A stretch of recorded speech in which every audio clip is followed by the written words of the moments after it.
All right, picture this. You're watching an action movie. The hero, a walking bicep with a jawline that could cut glass, lifts a car or punches through a wall.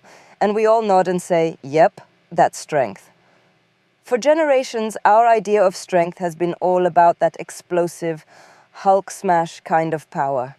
But what if I told you that entire definition is like judging a fish on its ability to climb a tree? What if the real story of strength is less about the 100-meter dash and more about the 100-mile ultramarathon?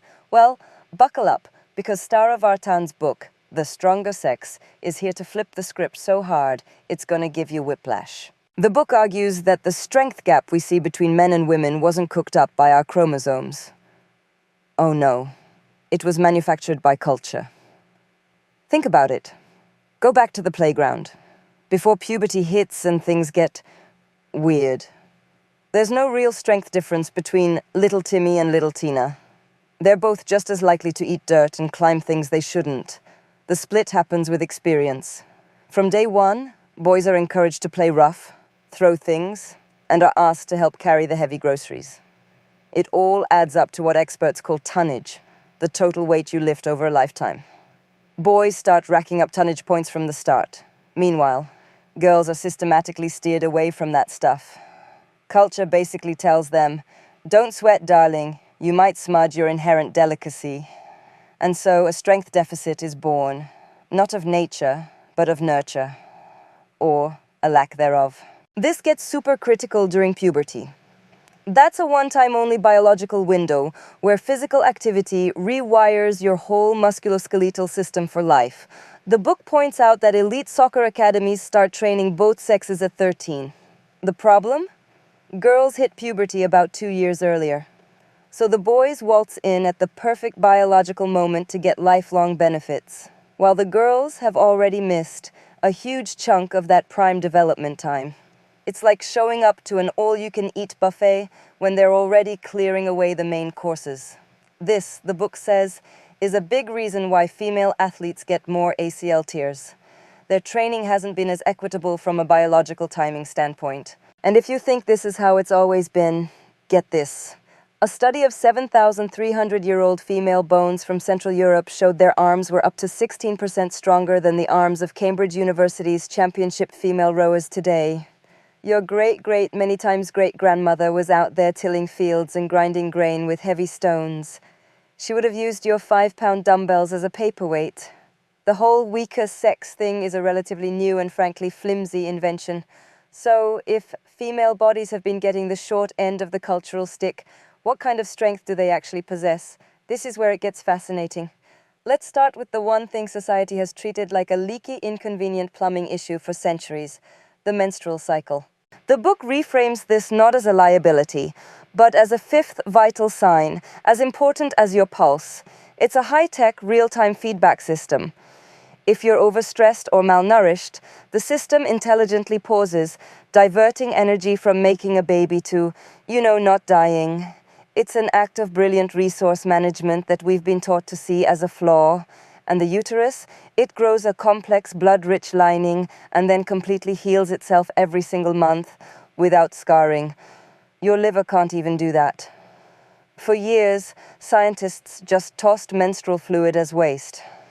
Then, in 2007, they found it's loaded with incredible stem cells that could potentially treat everything from Alzheimer's to liver disease.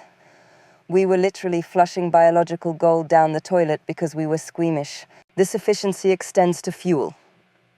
Society has also had a weird obsession with condemning female body fat, but science tells a different story. That fat is high-performance fuel. See, the male body prefers to burn carbs. Think of it like a drag racer, all explosive power that burns out fast. The female body is primed to burn fat, which is a denser, more sustainable fuel. It's a top-of-the-line hybrid engine built for the long haul. That fat on the hips and thighs isn't just fuel, it's an endocrine organ, pumping out hormones that keep bones and brains healthy. So, all this talk of efficiency and endurance sounds great in theory, but where's the proof?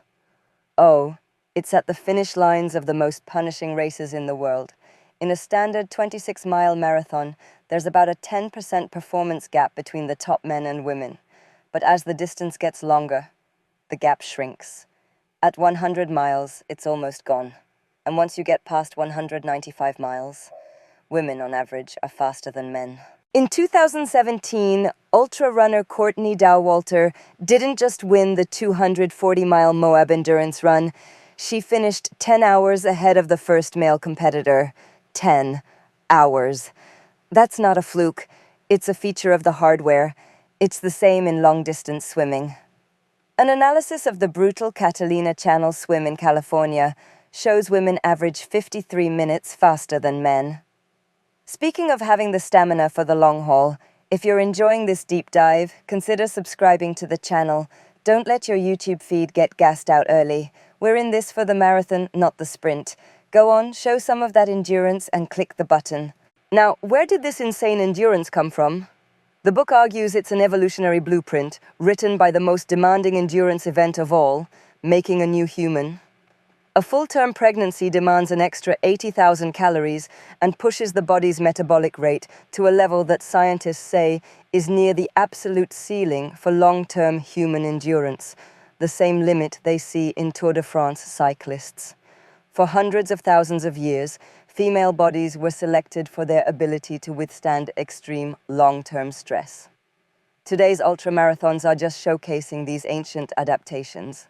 But the superpowers don't stop there. Let's talk about the immune system. Typically, female bodies have 2 X chromosomes, while male bodies have an X and a Y. Think of it like having 2 different libraries of immune information to draw from. It creates a more diverse and adaptable army of cells to fight off invaders. On top of that, female hormones tend to boost the immune response, while testosterone actually suppresses it. It's an evolutionary trade-off. The hormone that drives male reproductive advantage comes at the direct cost of immune strength. The real-world result? During the COVID-19 pandemic, men had consistently higher rates of severe illness and death. It's a pattern seen in most infectious diseases and even with most cancers. The female body is quite simply better at staying alive. So, where did we get it all so wrong? The book points a big finger at the myth of man the hunter. You know the story. Ugg goes out to hunt the mammoth while Una stays in the cave. It's a neat story, but evidence says it's mostly crap. Archaeologists have found female Viking warriors buried with full sets of weapons and discovered that up to half of the big game hunters in the early Americas were women. Our ancestors couldn't afford to sideline half their population. They valued capability, period. So, what can we learn from all this? The book ends on a hopeful note. It's not about flipping a hierarchy or saying one sex is better. It's about recognizing that we have different and often complementary engines. True strength is a combination of explosive power, metabolic efficiency, immune resilience, and the sheer durability to just keep going. The stronger sex isn't just a collection of cool facts. It's a call to action, a call to retrain our athletes, to rethink our own capabilities, and to build a world that doesn't create weakness and then call it nature. It turns out the stronger sex isn't about men versus women. It's about a species that's strongest when it finally stops kneecapping half its own team.